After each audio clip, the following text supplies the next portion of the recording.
Boa tarde! Vamos começar aqui. Primeiro, fixando qual é o tema. O tema é terapia, terapia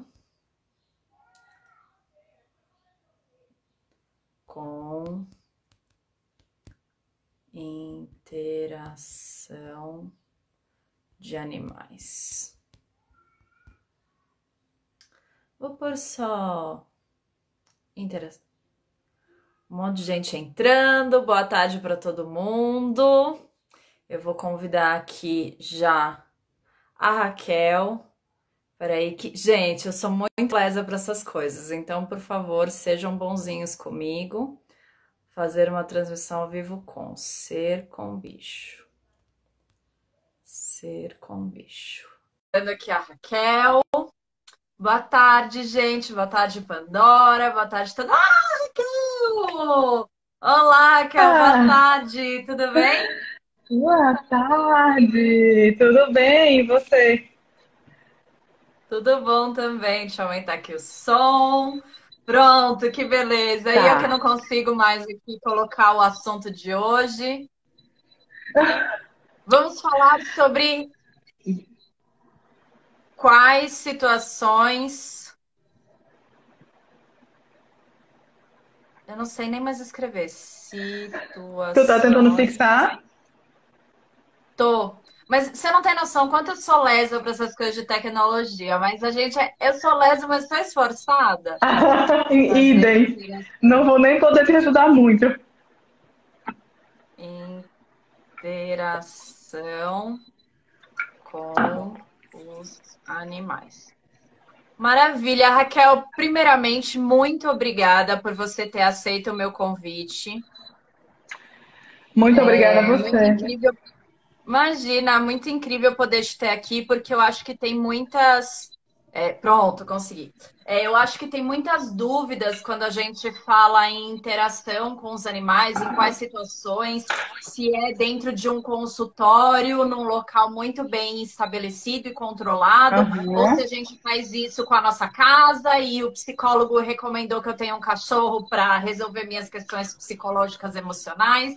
Enfim, eu acho que tem muito pano para manga para a gente conversar hoje nessa live.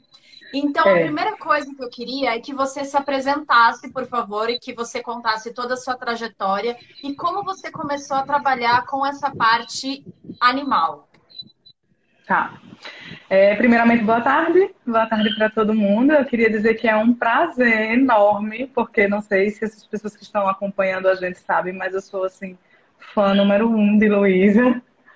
Eu sou apaixonada pelo trabalho dela e pela forma leve, né, que você lida com isso, com a área e com os animais. E aí eu acho importantíssimo que a gente realmente comece também trilhando um pouquinho para poder entender e até falar um pouco mais para frente dessa responsabilidade que a gente tem de, apesar de trabalhar de forma leve, né, lidar de uma forma muito responsável com os animais, né? Eu me chamo Raquel, eu sou psicóloga. Faço parte de um projeto chamado Ser com Bicho, né, que é o do Instagram, junto com Miliana Galvão, que também é psicóloga. Né? Esse projeto é nosso e ele tem como intuito trazer essa vivência do animal com o animal em diversas situações, que são as situações que a gente hoje reconhece como situações possíveis da interação com o animal dessa forma responsável, né, e profissional. Então, nas atividades com animais, assistidas por animais, a gente leva esses animais em alguns locais de recreação, em áreas de idosos e na prática clínica também. Atualmente, a gente faz alguns atendimentos na prática clínica com esses animais. E E aí, como que você ah, iniciou? Como que você saiu da psicologia? Saiu não, porque você continua na psicologia, mas como que você falou? Eu sim, posso utilizar os animais como veículo para conquistar algumas questões na clínica? sim. Luísa, é até interessante, porque a gente sabe hoje em dia, principalmente, que as nossas profissões elas não estão mais tão limitadas, talvez, como antes, né? Porque a gente se formava e a gente era aquilo naquela caixinha, bonitinho.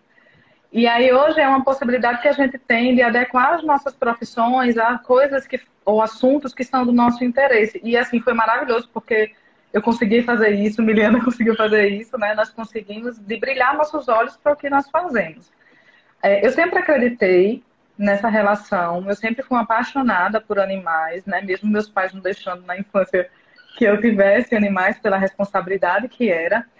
E aí, na minha adolescência, eu tive um cachorro que era assim, era meu filho e eu era extremamente apaixonada e era uma relação assim maravilhosa, e extremamente benéfica. Eu tinha consciência disso, né? E a minha relação com ele foi muito amadurecida por esses nãos que eu levei na infância.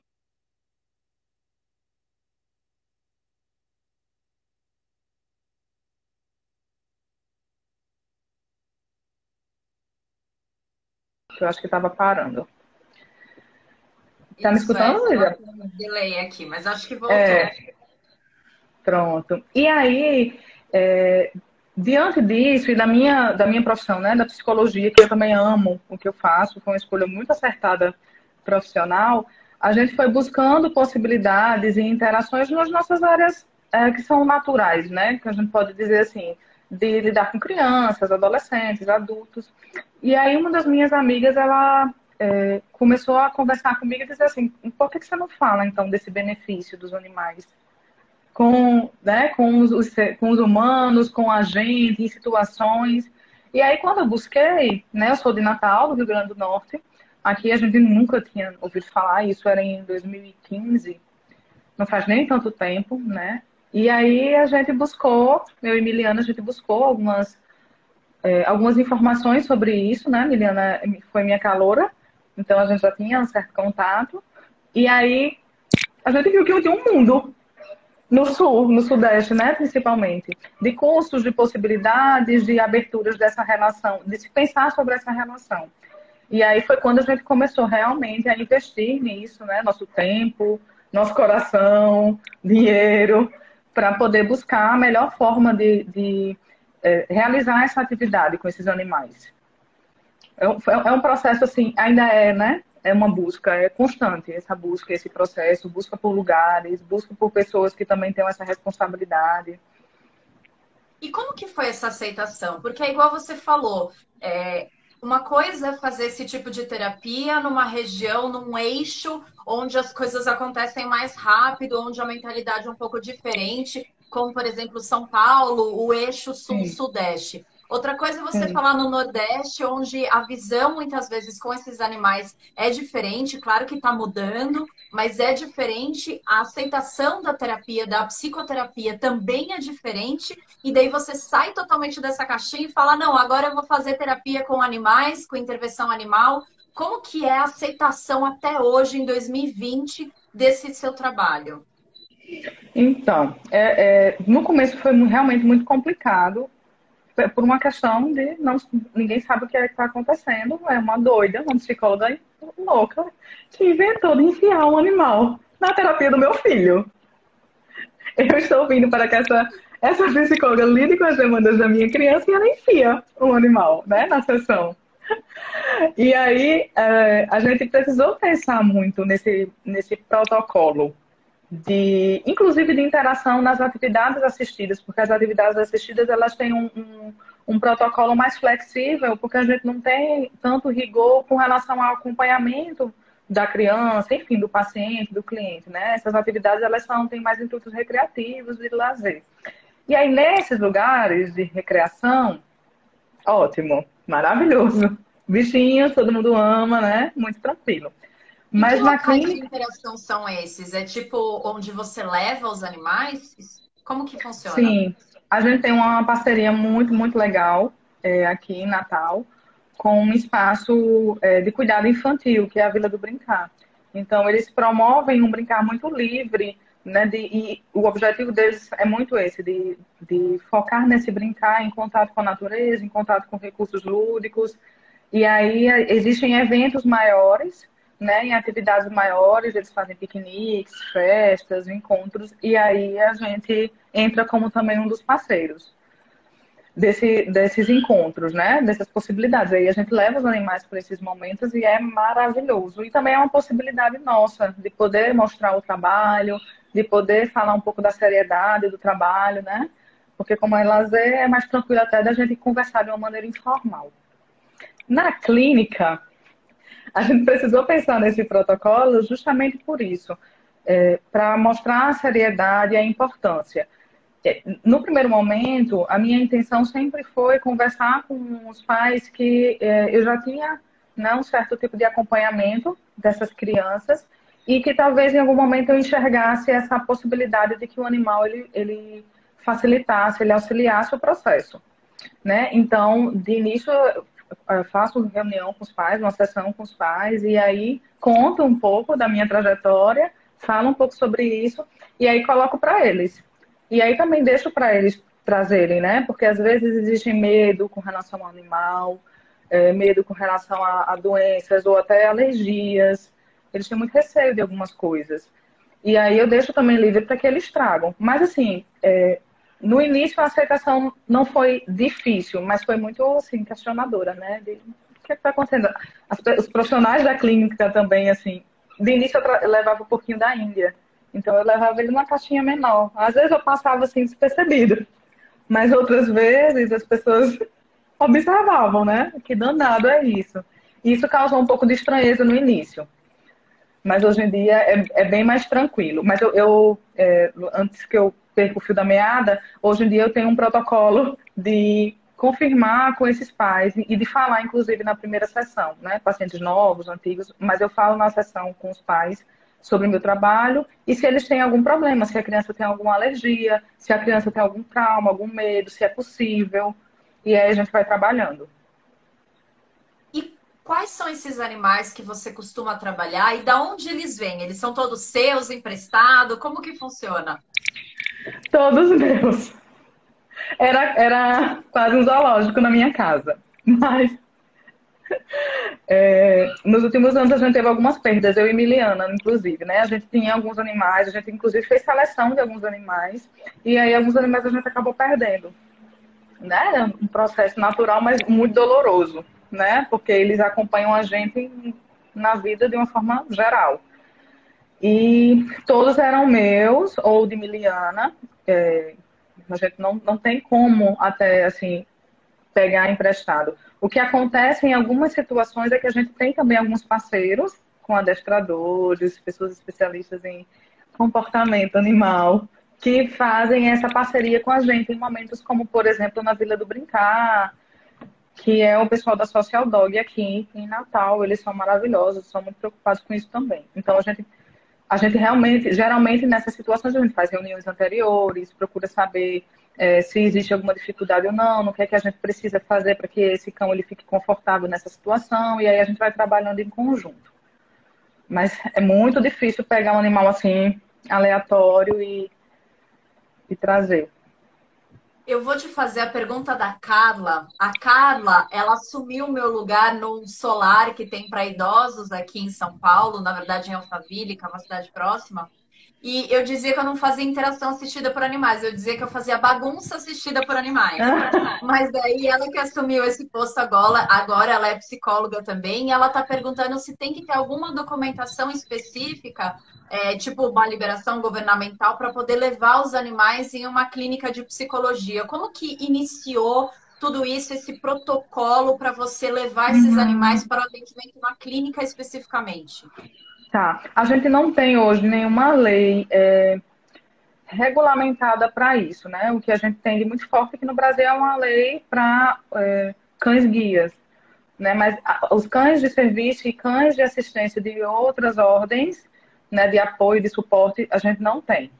Então, o que acontece é que, para a área clínica, por exemplo, a gente precisa do aval da clínica. Então, tem muitos prédios empresariais aqui em Natal que não aceitam esses animais, né? A minha busca também por clínica foi justamente no intuito de fazer com que eles permitissem que os animais entrassem, que não tivesse nenhum protocolo. Geralmente, o que se pede é um protocolo sanitário, né? Um protocolo de controle de doenças, de parasitose dos cães, dos animais, enfim, para que esses animais eles possam entrar em algumas instituições. principalmente em hospitais, né? Que existe um rigor bem maior nesse caso. Então, eles exigem, isso vai variar também, como não existe uma lei específica e abrangente para todos, eles vão avaliar de acordo, isso vai variar de hospital para hospital, de lugar para lugar, o que é que se exige, o que é que não exige. Por isso também que é muito importante, em muitos momentos, ter na nossa equipe um médico veterinário que oriente, que dê esse suporte também para a gente nessa área, de dizer o que precisa, o que é necessário, o que é importante, inclusive para o cão, inclusive para o animal, né? O que é saudável para ele também. E falando especificamente do atendimento, o que você percebeu? Porque antes você já atendia sem animais, certo? Sim, O que você isso. percebe da diferença do atendimento sem o animal e com o animal? Como que é essa interação entre a criança e o animal dentro da clínica? Eu não sei se é porque eu sou suspeita, né?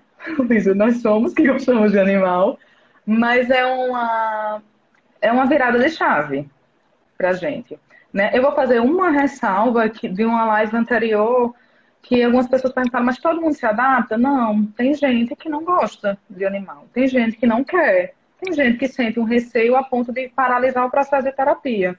Então é importante que a gente também saiba disso, né? Pense nisso. Quando esse animal ele é aceito, a gente consegue fazer com que esse animal assuma um papel que muitas vezes ou é colocado para mim como psicóloga, de transferir algumas emoções, de projetar algumas coisas no psicólogo, ou em brinquedos. Os brinquedos, eles são mais estáticos, né? Óbvio. Eles não se mexem muito, eles não respondem necessariamente. Óbvio que no campo lúdico, sim, mas necessariamente eles não têm essa interação viva.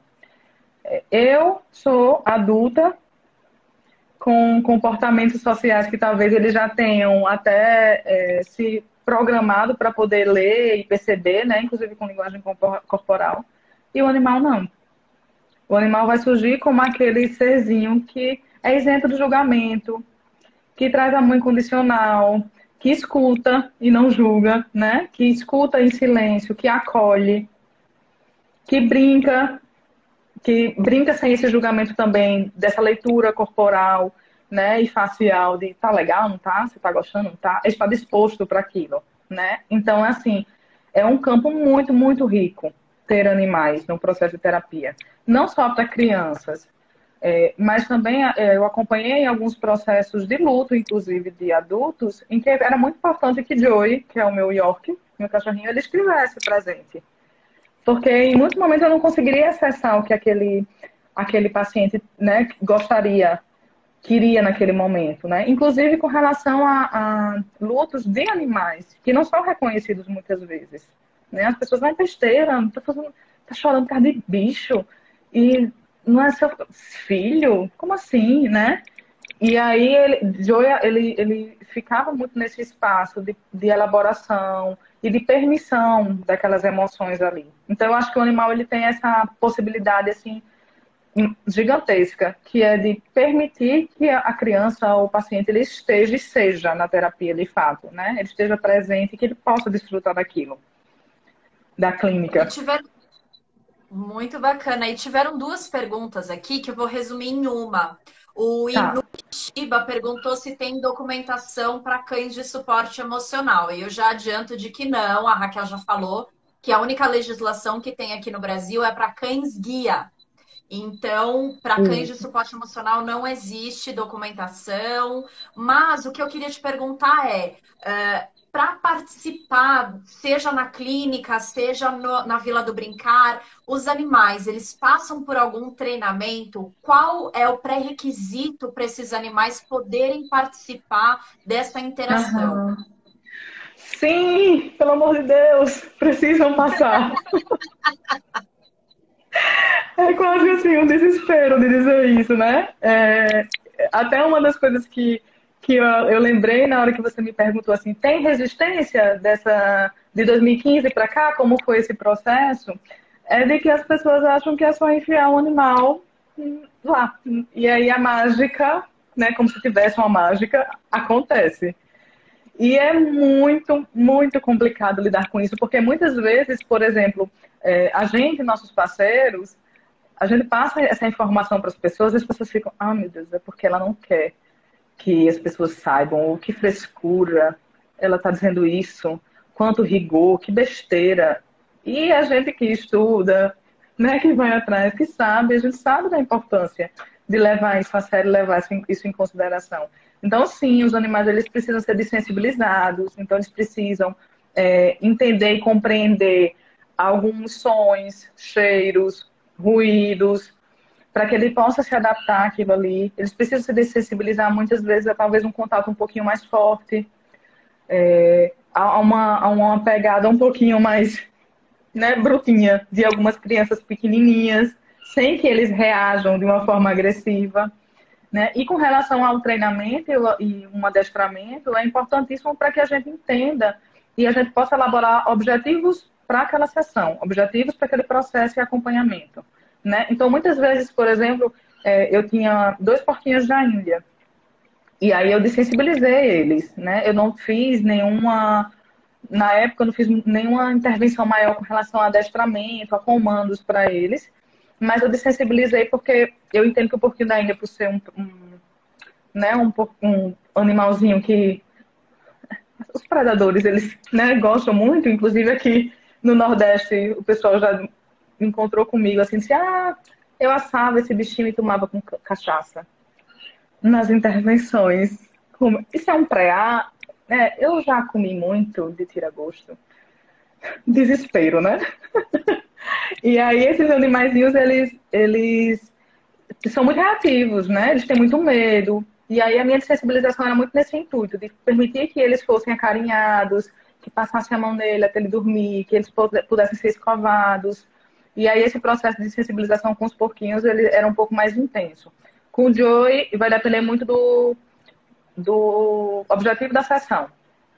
Algumas vezes ele tem um papel só realmente de estar ali nessa relação psicológica, não necessariamente obedecer comandos, mas de estar desensibilizado e tranquilo para aquela sessão. Mas geralmente com criança eu faço o objetivo e aí os comandos eles são de acordo com o que eu pretendo fazer. E agora eu queria passar para um outro lado, não só o animal dentro da clínica, mas muitos psicólogos, muitos profissionais acabam recomendando o cachorro ou um pet, um animal de estimação, para resolver algumas questões ou auxiliar em algumas questões da criança ou mesmo do adulto. Eu queria saber a sua Sim. opinião sobre isso. Então, Luísa, a gente, inclusive, né, nesse período de 2015 para cá, talvez até um pouquinho antes, a gente percebe que tem um boom um aumento nessa relação, né, e na valorização dessa relação com os animais. Né? E aí, essa valorização ela não veio junto com também uma preparação, educação para essa relação, para a compreensão do animal, né? Do comportamento dele, das particularidades do animal, enfim, da raça, enfim. E aí a gente percebeu também um boom dessa recomendação como se fosse resolver problemas e aquela velha mágica. Então, assim, a criança tem autismo, bota um animal. A criança é hiperativa, bota um animal. Que o animal vai resolver o problema. Seu filho vai ficar distraído e tá tudo certo. Óbvio que também existem mães, pais responsáveis por essas crianças que buscam nisso de uma forma também preocupada, né? Até com o processo da criança em si, que buscam isso como mais uma forma. É óbvio que isso acontece também, que existe uma conscientização disso. Nem todo mundo pensa que o animal, que vai pegar um animal só para distrair a criança. Mas até nessas situações é importante que as pessoas entendam que esse animal ele vai precisar passar por muitos processos de saúde, de adestramento, de acompanhamento. Inclusive, muitas pessoas nem sabem o que a gente olha muito e observa muito que esse comportamento do cão, ele vem desde que vai nascer, da interação com os irmãozinhos, do tempo que se tira da mãe, né? O período que ele vai aprender os sinais que existem entre eles, entre os animais. Então, essa recomendação que muitas vezes, inclusive aqui em Natal, a gente escutava, né, de algumas pessoas dizendo, mas ele disse que eu arranjasse um cachorro. Isso era constante. né? O que a gente orienta, assim com bicho, eu e Miliana, a gente orienta, é que precisa ter muita consciência e muito cuidado, porque vai ser um trabalho a mais.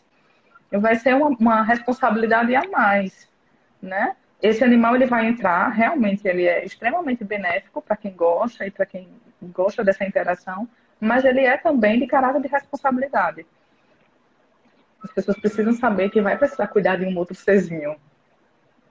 E a gente está falando muito no caso de criança. E uma das coisas que eu tenho visto muito aumentando é no caso de idosos. Vários estudos Sim. mostraram que a interação dos animais com idosos é extremamente benéfica, que ajuda inclusive na locomoção, enfim. Mas daí vem a sobrinha desavisada e fala: Ai, olha, titia de 80 anos, toma aqui um filhotinho de Golden Retriever. Vai te fazer muita companhia. E daí, gente, o que eu já entendi dessa senhorazinha de 70, 80 anos com filhote de labrador, filhote de golden retriever, até filhote de Yorkshire. Pelo amor de Deus, Raquel, me salva. Pois é, pois é. E isso também realmente entra muito nessa questão da educação que a gente precisa fazer. E de uma responsabilidade que a gente tem também, como pessoas que trabalham com animais, né? De clarear para as pessoas isso, essa importância. Porque, veja, um idoso responsável por um animal que vai passar por muitas fases, que às vezes não é adaptado para a demanda, para o dia a dia desse idoso. Então, qual é de fato o benefício? Por isso que a gente, na Ser com Bicho, também fala tanto da responsabilidade, porque o papel desse animal, se ele é benéfico, precisa ser pensado em que situações vai ser benéfico de fato. Porque talvez exista também no imaginário da gente que se pegar um animal, vai ser tudo lindo. Essa interação que é benéfica, a gente ama ele, vai dar certo, vai fluir. Mas, de fato, em muitos momentos não foi por questões operacionais, lógicas, concretas, né? Imagine uma senhora tendo, por exemplo, que se abaixar o tempo todo para pegar um York, para levar para passear, por exemplo. Ou Tem para que se fazer, abaixar. ou para limpar o xixi. Não, o grande problema, eu peguei uma senhora que ela tinha um problema nas costas, ela mal conseguia sentar no sofá e ela estava com problema de educação sanitária do cachorro. Era um filhote de 6 meses e ela estava enlouquecida. E com toda razão, gente. Exatamente, exatamente. E aí, nesse lugar, a gente até conversou, né, Luiz, um pouquinho sobre isso em algumas outras situações. Nesse lugar é para que a gente também pense, eu como psicóloga coloco isso para as pessoas, para que elas pensem qual é o lugar que esse cachorro está ocupando. Porque se essa sobrinha desavisada vem e diz, cachorro resolve, e vai embora, esse cachorro deve estar ocupando algum espaço aí que é tipo, fica aí, idoso, vá, você se distrai. E aí eu me isento um pouco desse papel de estar nessa relação de cuidado. Aí a gente transfere para o cachorro de 6 meses que não está conseguindo nem fazer xixi no lugar correto, o lugar de cuidador. E o animal não é cuidador, ele não tem condições de ser cuidador. Né? Ele faz parte da relação, mas ele não é cuidador. Então é muito importante que a gente perceba esse papel desse animal e que lugar e que espaço ele está ocupando. Que falta é essa que a gente coloca, tapa o buraco com o animal e está tudo certo, né? E se isenta. E daí eu queria puxar um pouquinho isso que você está falando do papel do animal, em casos principalmente de luto, seja luto de pessoas, seja do luto do próprio animal, e no caso de depressão.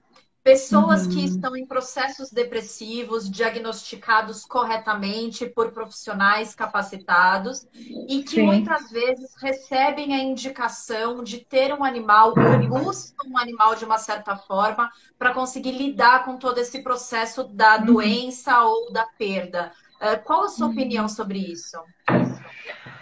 Luísa, esse lugar também desse animal, ele realmente precisa ser.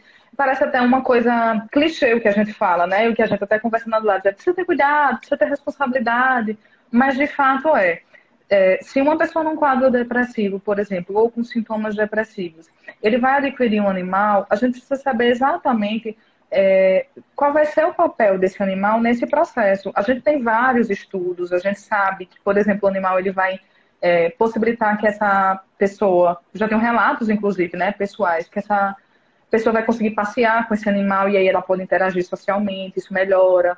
que essa pessoa tem a responsabilidade de levar esse animal para fazer xixi na rua, né, para poder passear, para levar ao veterinário, para comprar as coisas do animal, porque é uma relação de cuidado e a pessoa se sente responsável por ela.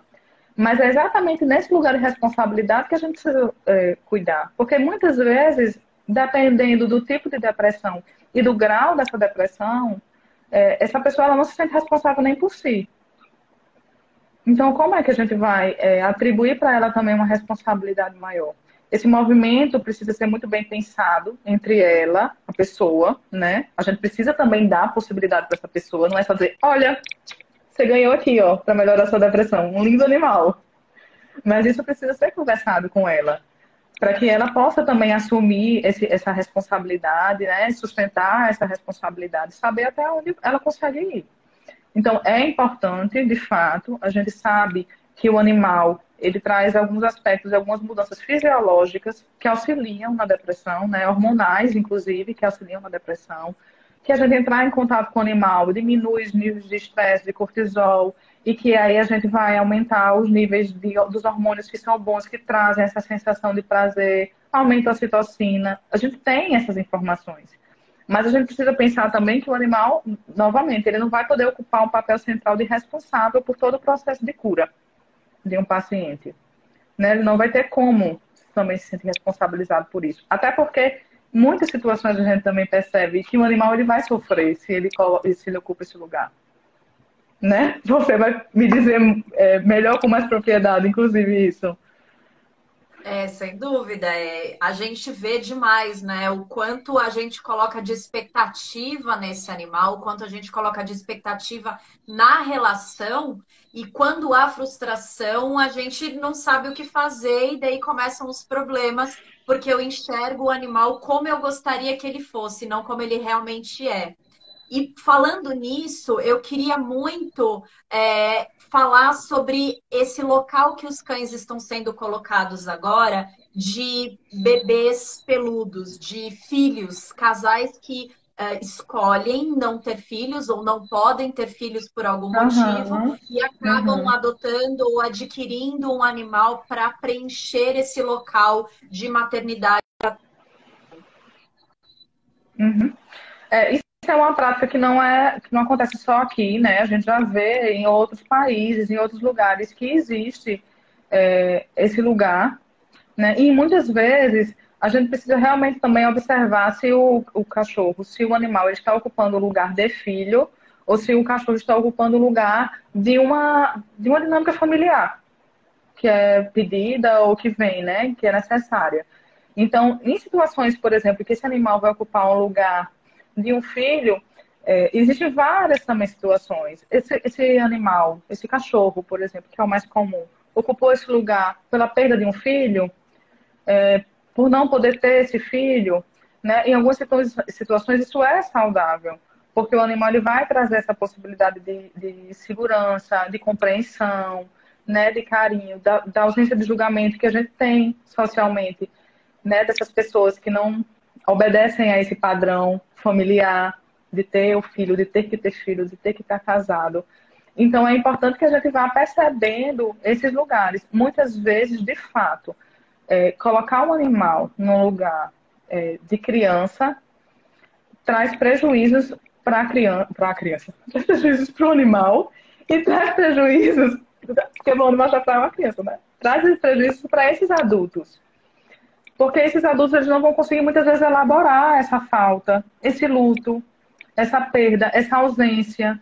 Não vai conseguir elaborar muitas vezes essa dinâmica familiar que não precisa necessariamente ser a mesma, ser padrão. E qual é a necessidade que existe de que seja. Né? Então a gente consegue trabalhar muitas coisas na presença, sim, do animal e na ausência também. Mas, Luísa, eu tenho muita certeza assim, que se a gente conseguisse fazer com que essas pessoas tivessem um acesso real ao papel do animal e das necessidades deles, a gente conseguiria até equilibrar mais algumas coisas, né? Por exemplo, eu quando tive esse meu primeiro cachorro, tinha comportamentos completamente diferentes dos que eu tenho com o Joey. Porque eu sei, muitas vezes, apesar de eu querer esganar ou de eu achar lindo uma coisinha que ele faz, para ele não vai ser saudável isso. Eu reforçar isso, né? Eu incentivar isso nele. Então é importante que a gente entenda para que o animal ele também se sinta saudável, porque é, em algum momento isso aparece, essa disfunção vai aparecer, ou no animal ou na pessoa. Então precisa estar muito atento a isso. E você sabe, bom, Doritos veio aqui te dar Eu oi, né? Você veio dar oi percebi! para todo mundo. Oh, meu Ele é uma Deus! pessoa extremamente aparícia Ainda olhou para a e câmera. olhou, ele é muito aparício, você não tá entendendo. E uma coisa que eu tenho percebido é exatamente essa ausência de compreensão das necessidades de cada espécie que fazem com que eu seja chamada, por exemplo, de que hajam desvios de comportamento, que esse casal ou que esse tutor fique angustiado e daí então acaba me chamando. E normalmente está totalmente vinculado a essa questão de não compreensão do que deve ser oferecido para o animal. E sim que uma Sim. criança precisa de interação social, precisa de carinho, precisa de comida. E daí, quando eu falo isso de um animal, ele acaba esquecendo todo o resto. E acaba oferecendo, inclusive, os brinquedos para o animal, como ofereceria para uma criança. E acaba comprando os brinquedos de criança para o animal. Então, eu vejo que muitas vezes a busca pela informação, quando a gente quer o cuidar, seja de uma Isso. planta, seja de um animal, seja de uma criança humana, o quão importante e imprescindível é para a gente trazer bem-estar e qualidade de vida para esse ser, né? Exatamente, exatamente. É muito comum a gente perceber isso, né? Das pessoas dizerem, por exemplo, o Joe, em alguns dias que eu trabalho até mais tarde, por exemplo, eu levo ele para uma creche. E aí, às vezes, eu digo, eita, tenho que pegar o Joe na creche. Aí a pessoa olha assim, creche? Tá brincando com a minha cara, que o animal vai para uma creche? E aí, eles não têm a mínima ideia de que eu tô levando o Joe para que ele tenha a possibilidade de gastar energia, de interagir com outros animais, de ter uma rotina de alimentação que ele consiga acompanhar, ele ter rotina no dia dele. Então, eles não entendem o quanto isso é saudável para ele, inclusive para que eu possa trabalhar com ele, que ele se sinta confortável para trabalhar comigo. As pessoas acham que eu estou botando ele na creche, que ele vai chegar lá, ele vai abrir a lancheira dele, ele vai brincar com os amigos, e é só isso. Que já me disseram, você leva lancheira? Leva lancheira com a comida. E eu acho que eles projetam e transferem muito, né? Para, meu Deus, uma creche de criança. Creche de cachorro, como assim? Mas são necessidades completamente diferentes. E aí as pessoas não entendem, né? E aí colocam. E assim, é muito difícil também para as pessoas, principalmente as pessoas que não trabalham com isso, que querem ter um cachorro, que acreditam nesse benefício de ter um animal, né? Cachorro, gato, enfim, de ter um animal em casa. É muito difícil também lidar socialmente com isso. Porque as pessoas, quando você vê esse excesso de cuidado, que às vezes, né, que não necessariamente é um cuidado projetado no cuidado infantil, as pessoas caçoam, as pessoas riem, desmerecem. É só um cachorro, é só um gato. O que é que acontece que você tem, né? Tanto, tanto, tanta energia que você investe nisso? Como é que pode? Minha mãe, E, quando vem aqui em casa, ela pergunta: a casa é sua ou a casa é dos bichos? Ué, a casa é da família, a casa é de todo mundo, então precisa ter exato. coisas deles, precisa ter coisas minhas, mas tem espaços específicos para eles. Como se eu tivesse um filho, teria um quarto só para o filho com coisas do filho. Então eu tenho um quarto dos gatos com coisas só para os gatos. Certíssima. Errada não está. Pois é, e É assim, isso. essa ausência de cuidado vai de cuidado e de aceitação do outro e de dinâmicas diferentes de relação dos outros, isso invalida muitas vezes as pessoas que têm animais. Se a gente E coloca uma essas pessoas que têm animais nesse lugar, E uma coisa que eu queria te perguntar é o quanto as pessoas estão também ficando dependentes dessa relação. Principalmente pessoas que moram sozinhas ou que têm uma situação de solidão ou de isolamento, não só falando uhum, agora de quarentena, mas principalmente pessoas que acabam tendo situações sozinhas e acabam colocando nesses animais não só a responsabilidade da sua saída ou da sua interação social, e que sem esse animal não conseguem fazer isso. Então, tem até algumas perguntas aqui de como transformar, como garantir que meu animal possa andar comigo em todo e qualquer local como suporte emocional. O que você acha dessa dependência que a gente está criando, que a gente coloca o cachorro, por exemplo, não só como um Uhum, filho, mas como um ser de dependência de que eu só vou se ele for, eu só frequento onde ele puder ir. O que você acha dessa uhum. dependência? É muito complicado falar disso, porque quando a gente fala de dependência, a gente fala de duas situações que eu acredito, né? De transferência dessa responsabilidade para o outro, seja para o animal ou quem quer que seja, do tipo, eu só vou se você for. Poxa, se você está atribuindo essa responsabilidade da minha liberdade para esse outro, qual é o meu lugar de escolha e de autonomia da vida, né? E aí a gente transferindo essa responsabilidade para esse outro, para esse animal, a gente se isenta muitas vezes. Então é preciso trabalhar isso, compreendendo que tem um pouquinho, Luiz, eu acredito também que até nesse boom que teve, e até assim, de um processo maior de que as pessoas estão buscando um pouco mais esse conhecimento, até para trabalhar na área, tem um pouquinho de busca também por possibilidades. Né? A gente quer que os animais eles sejam aceitos, sejam compreendidos, que eles possam ocupar alguns espaços que talvez sejam importantes. Mas é uma linha muito tênue entre eu gostaria que meu animal pudesse frequentar para eu só vou se ele for. Né? Então, aqui a gente tem um shopping que eles dizem que é pet friendly, mas na verdade só aceitam cães de raças pequenas. E aí, assim, é um shopping que eu posso ir uma vez, um dia, se Joey tiver, né, como, eu posso levar ele, mas eu não deixo de ir para o shopping, para um shopping, porque Joey não pode ir. Ou então eu só frequento esse shopping porque é o único que eu posso levar Joey e eu posso levar para todos os lugares. É importante que a gente pense sobre isso. E o Porque que é um me trabalho preocupa individual, é um trabalho também. muito interno. Oi? É um trabalho muito individual, assim, de você se conhecer, de você se compreender, de saber que necessidade é essa. Né? A gente precisa muito ponderar muitas coisas e muitas atitudes nossas, principalmente. Porque somos nós que somos racionais, que somos conscientes, né? Eu acho que, na verdade, independentemente da gente ter o cachorro ou o gato ou qualquer animal que está destruindo aqui a minha casa enquanto eu estou na live, entendeu? Da gente não colocar esse peso da responsabilidade desse autoconhecimento. Então, ter um cachorro que vá me acompanhar em todos os lugares não tira de mim a responsabilidade de buscar o meu autoconhecimento, de buscar eu me entender mais enquanto ser humano, para também ter a oportunidade de entendê-lo. Porque eu fico pensando no peso para esse cachorro e nos Isso, transtornos que esse animal pode ter em decorrência dessa responsabilidade de ser essa figura de companhia. Então, eu fico isso. vendo muitas vezes, no meu último cachorro, o Stitch, eu já trabalhava com comportamento, mas eu não tinha o conhecimento que eu tenho hoje.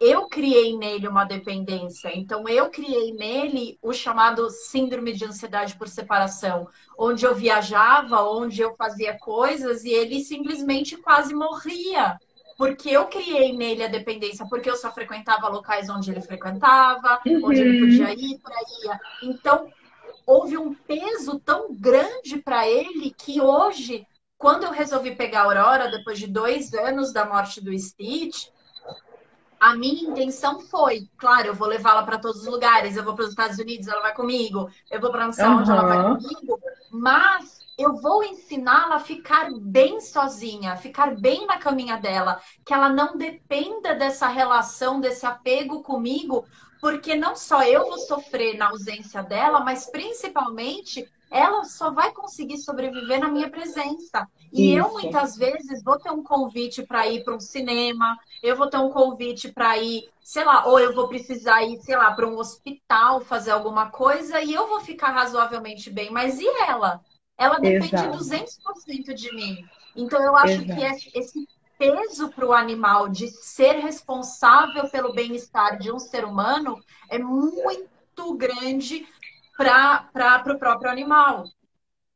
Exatamente. Se a gente conseguir entender que nós precisamos de diversas relações, como é que a gente vai colocar o animal e vai oferecer para esse animal uma relação só com você? Ele não vai ter relação com ele mesmo, ele não vai conseguir, né, se ficar bem só, ele não vai conseguir ficar bem com outra pessoa se você levar para uma creche ou para um hotel, ele não vai conseguir ficar bom se ficar com alguém na casa de um parente enquanto você vai resolver. E também a pessoa precisa saber que vai ficar bem estando em outras relações. É muito, às vezes, Luísa, é muito prazeroso para uma pessoa se sentir importante. E aí elas transferem para esses animais. Então, se ele tá chorando que eu fui embora, isso massageia o ego, né, das pessoas. Ele não consegue ficar com você, só comigo. Isso dá um conforto de, como eu sou importante. Mas a gente precisa tomar muito cuidado com isso, de pensar e trabalhar isso, seja em terapia, mas no seu processo de autoconhecimento, de que essas pessoas elas não precisam estar ali para atender as suas expectativas e você também não tem como atender todas as expectativas do outro. Então, o que se cobra muitas vezes de um animal são relações e sentimentos que às vezes a gente não consegue aplicar no ser humano. Porque ele já, né, a gente já meio que já conhece em algumas situações. Então a gente vai aplicar para ele essa questão de dependência, de codependência, de necessidade um do outro, patológica, né? Assim, é uma necessidade do outro que passa de todos os limites saudáveis. Então, E agora mudando. Não, não desculpa, pode pode falar. falar. Não, eu ia dizer que é muito importante a gente bater nessa tecla de pensar sobre isso, de como é que esse animal vai ocupar esse espaço, né? Que eu venho falando durante a live. Eu acho que é muito importante a gente entender o porquê que a gente está fazendo as coisas. Inclusive, eu queria puxar um assunto agora que muitas pessoas perguntaram aqui, onde buscar informações, como que fazer treinamento para tornar o cão um animal de assistência, para que ele possa fazer a terapia assistida por animais.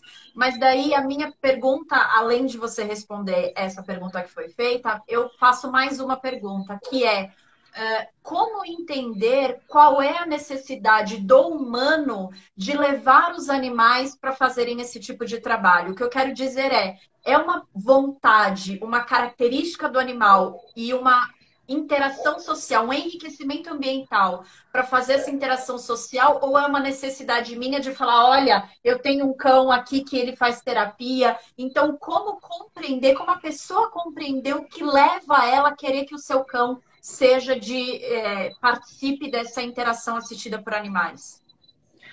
Eu não tenho nem como dizer outra coisa, senão é compromisso e responsabilidade com você e com o animal que você tem. É isso que você fala de busca de informação e muita consciência do que de fato do que de fato aquilo representa, o que é que significa aquilo para você e para o animal. A gente percebe, a gente recebe muitas vezes muitas pessoas falando, olha, eu tenho um animal maravilhoso, ele daria super certo. E a gente sempre diz que bom, porque veja só, se eu tenho um filho humano, animal, eu acredito que para mim ele é o melhor de todos. Joey é o York mais lindo. Joey é o York mais carinhoso. Joey é o York mais inteligente. Mas não necessariamente isso vai se aplicar em processos de terapia, em processos de acompanhamento de pacientes. Então eu sei muitas vezes que Joey não necessariamente ele vai se adaptar a todas as pessoas. Não necessariamente Joey vai ser olhado com esses olhos que eu tenho, por exemplo.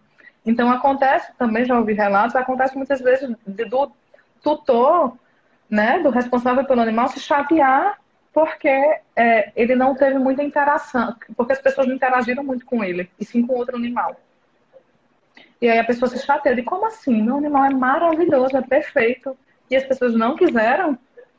Então, o que é que está em jogo, né? Nisso. Ou se não o contrário, meu cachorro ele senta, deita, dá pata, faz frufruzinho, e daí no dia ele fala, não, obrigada, eu não tô afim de fazer, né? E daí aquela pessoa fica, como não? Mas ele foi treinado para isso, eu juro que ele faz. E daí fica naquela situação constrangedora de tipo, não, eu não tava mentindo sobre isso, ele faz, mas Sim.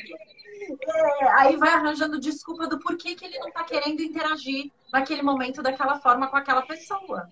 Exatamente, exatamente. Então, não tem receita de bolo e não tem também nada muito assim, Luísa, muito psicológico e de muita coisa para se falar sobre isso, porque a gente vai voltar para o básico, que é, por favor, pensem nessa relação. Pensem qual é o papel do seu animal com você e como é que você quer que ele seja visto pelos outros. O meu primeiro cachorro era Biro. E aí ele, na minha família maior, ele tem um papel extremamente valioso. Mas Joey, ele faz parte da minha família atual agora, minha família nuclear, que é meu marido, eu, meu marido e ele. Então ele não vai ter, muito provavelmente, essa importância que o meu primeiro cachorro teve para minha família no geral. E é compreensível, né? Ele não faz parte da rotina, ele não está participando de tudo. Então por que que eu vou obrigar as pessoas a ficar com o meu cachorro? Ele é lindo, olha, não estou acreditando que você não gosta dele. Né? É desnecessário isso. E respondendo à pergunta que fizeram de onde buscar informações para tornar esse cão um Sim, cão terapêutico, né? Eu acho que vai variar muito de onde esse animal ele mora, porque cada isso. estado, cada cidade vai ter um projeto com profissionais capacitados para transformar esse animal ou para treinar esse animal ou para selecionar esse animal para ver se ele tem características ou não para que ele possa ser um cão de terapia, um cão terapeuta. Isso, exatamente. É importante que essas pessoas elas busquem realmente profissionais que, de alguma forma, você vai entendendo qual o lugar de formação, como foi que ele foi adquirindo isso, para que as pessoas elas tenham um animal que seja realmente norteado para isso. Porque se a gente pega uma pessoa que é, por exemplo, Luísa, somente adestradora no sentido mais, né, crucial, não tenho nem tanta experiência para falar sobre isso, nem tanto conhecimento. Mas a gente precisa pensar, por exemplo, cães que são adestrados para para questão policial, para conduta policial. Eles muito provavelmente não é o mesmo adestramento do que é para um animal de terapia. E aí algumas pessoas dizem assim, mas eu faço adestramento e pronto, né? E aí as pessoas vão, realmente, adestramento é adestramento. E aí a gente precisa olhar. Eu confesso que no Sudeste é um campo enorme, né? Se eu pudesse, eu moraria em São Paulo, ficaria aí com vocês pregada. Mas a gente hoje tem bons espaços no Sul, inclusive. A gente tem boas pessoas, pessoas profissionais, muito profissionais, inclusive em Salvador, né? Em outros estados a gente já consegue ter acesso a isso. Não está mais tão raro como era antes. E daí, o perfil Compreendendo Infâncias fez uma pergunta que eu vou reformular a pergunta, que eu achei uma pergunta muito interessante, que é, Tá. durante a quarentena, a maior parte, ou 100% dos profissionais de psicologia estão precisando atender online. E daí acaba entrando no momento da terapia, no momento terapêutico, os animais que esse paciente, que esse cliente tem. Então, como está aqui o Doritos passando, no meu processo terapêutico, isso também acontece, da Sim. Aurora estar no meio também ali da terapia. E como utilizar esse momento dessa interação do paciente, do cliente com o seu animal, para trazer questões importantes a serem trabalhadas na terapia? Uhum. A gente sabe, por exemplo, na minha abordagem, que é a gestaltoterapia, a gente vê alguns mecanismos que a gente chama de projeção, introjeção, retroreflexão, enfim. E aí a gente percebe que o animal ele ocupa esse papel muitas vezes de projeção. Né? É porque ele não está querendo brincar. Do tipo assim, vamos brincar, o animal está super empolgado, mas ele não quer. Então, ele não está querendo, não. Hoje ele está triste, né? Acho que hoje ele não vai querer ficar na terapia. Então ele vai transferir para o animal muitos sentimentos e muitas coisas que acontecem, muitas emoções que estão ali tentando ser elaboradas pela criança, ele vai transferir para o animal. E muitas vezes esse animal ele vai ter também um papel até um pouco mais didático na terapia de uma forma geral, que é chamar um pouco a atenção para o animal, para que se estabeleça uma conexão, uma relação. A gente sabe na clínica, né, nesses atendimentos online, que a gente às vezes tem muita dificuldade de fazer com que as crianças elas fiquem um pouco mais na tela, por N situações, né? Hoje elas estão sendo bombardeadas com aulas e tudo mais. Mas se existe essa necessidade da terapia, e se esse animal surge, tenta olhar um pouco para esse animal e dizer, como é o nome dele? quais são as cores que ele tem, o que é que ele está comendo. E aí, nesse o que é que ele está comendo, aí você come o quê? Você come a mesma coisa que ele? E isso já, e fazendo com que esse vínculo pela tela ele vá conseguindo ser estabelecido. Porque aí ele consegue também sair um pouquinho dele, que é, né, o que mais mexe, o que é mais confuso, e para um outro ser vivo, que não necessariamente é o brinquedo, e para um outro ser, e depois, com tudo isso um pouco mais acomodado, ele consegue voltar para ele. E que muitas vezes a gente julga o animal no sentido de dizer o que está acontecendo com ele emocionalmente, inclusive, baseado no que a gente tem dentro da gente, né? Então eu Sim. costumo muito ir atender e os tutores falarem: ah, o cachorro ele tá com ciúmes. E daí você vê, normalmente há uma relação conflituosa na família de disputa de atenção. E daí isso é transportado, é isso como você falou, né? Isso é transportado para o animal onde o tutor acha ou os humanos acham que o cachorro está tendo uma reação que, na verdade, está muito mais vinculada com a relação dos humanos do que da relação do Isso, cachorro em si.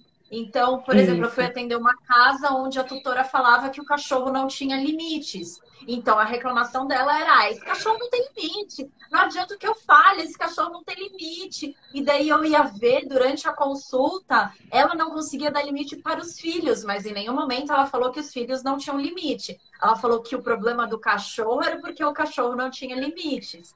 Então, essa relação de que eu só vejo no meu cachorro o que eu tenho dentro de mim é muito incrível, né? Fazer essa correlação. Aham. E até pelo papel que esse animal ocupa muitas vezes, né? Como vem batendo, mas assim, é tão interessante porque se você coloca essa ausência de limite para o animal, ele não vai contestar, ele não vai dizer, ei, peraí, seus filhos também. Mas se você coloca isso para os seus filhos, eles com certeza vão dizer, mas mãe, você não dá limite para nada. Você não dá limite para ninguém. É uma questão sua. Então, da mesma forma que o animal ele vai receber esse amor incondicional e essa relação de assim, não julgamento, ele também às vezes ocupa o papel do bode expiatório. De, vai cair tudo para mim porque não falo, não estou expressando, né? E aí a gente só vai conseguir perceber isso depois, quando a relação de fato está bem adoecida e o animal está adoecido e aí a pessoa está adoecida e às vezes nem percebe nessa tentativa de equilibrar essa relação e de não conseguir. E o mais engraçado é que muitas vezes o ser humano ele tem mais facilidade de falar dessas dificuldades dele em relação ao cachorro do que a criança. Então, eu fui atender uma casa que era uma mãe, o pai, dois cachorros e três filhos. Era uma casa enorme e tal, enfim. E daí a tutora começou a falar, a mãe da família começou a falar que ela tinha muito apego com o cachorro, que onde ela ia, ela queria levar o cachorro e tal, nananã. E daí, passado o tempo de consulta, eu comecei a falar algumas coisas que deveriam ser feitas. E daí, de repente, esse marido resolve falar, o pai das crianças resolve falar, e ele fala, mas é assim, igual com as crianças também. E daí eu perguntei pra mãe, né, pra esposa, eu falei, é assim com as crianças também? Ela, claro que não, é só com o cachorro, eu não sou assim com as crianças, não. Aí vem o marido e dedura e fala: não, se as crianças não te dão tchau, você sai correndo atrás do carro, reclamando que elas não falam tchau para você, e você faz eu parar o carro para elas se despedirem para ir até a escola, e você já tá chorando que elas estão indo embora. E ela não assumia isso, mas em relação às cachorras, ela assumia o apego dela, mas em relação às crianças, não, imagina, eu, de forma nenhuma. Super bem resolvida. Pois é, né? E aí o animal não tem condições de falar, é isso mesmo. Eu não aguento mais um abraço dessa mãe. Eu não aguento mais. Porque a gente até, aí quando vai estudando e vai entendendo um pouco, a gente vai até compreendendo assim, Luísa, o que é possível de mim. Porque muitas vezes a gente diz, olha, não humanize o animal. Aí as pessoas acham que não humanizar o animal é fazer com que a gente volte àquele período que o animal ficava no quintal preso numa coleira numa árvore. E não é isso, né? A gente pode mimar o animal, a gente pode dar carinho ao animal. A gente não pode é fazer com que esse animal ele passe a ocupar os espaços que não são dele. Então não tem problema, algumas vezes, você demonstrar esse afeto. Às vezes eu pego o Joe e falo assim, ai meu Deus do céu, quero dar um beijo, porque eu acho que ele sai correndo doido. Mas de forma alguma eu coloco ele nesse espaço de que ele precisa ocupar demandas minhas, de faltas minhas. Então, a Sim, gente precisa ter, né, olhar para isso e dizer, tá, amo meu animal, é tudo para mim, é importante, mas não necessariamente eu vou fazer ele adoecer por causa disso. Eu vou fazer que ele Raquel, participe. estamos chegando ao final da nossa live. Eu quero imensamente te agradecer. Eu não consegui responder todas as perguntas, mas é só entrar em contato com a Raquel no Ser Bicho e comigo também. Super obrigada. Sim. Um beijo enorme a todo mundo que participou. Muito, muito, muito obrigada. Foi maravilhoso. Foi um bate-papo maravilhoso. Eu também amei.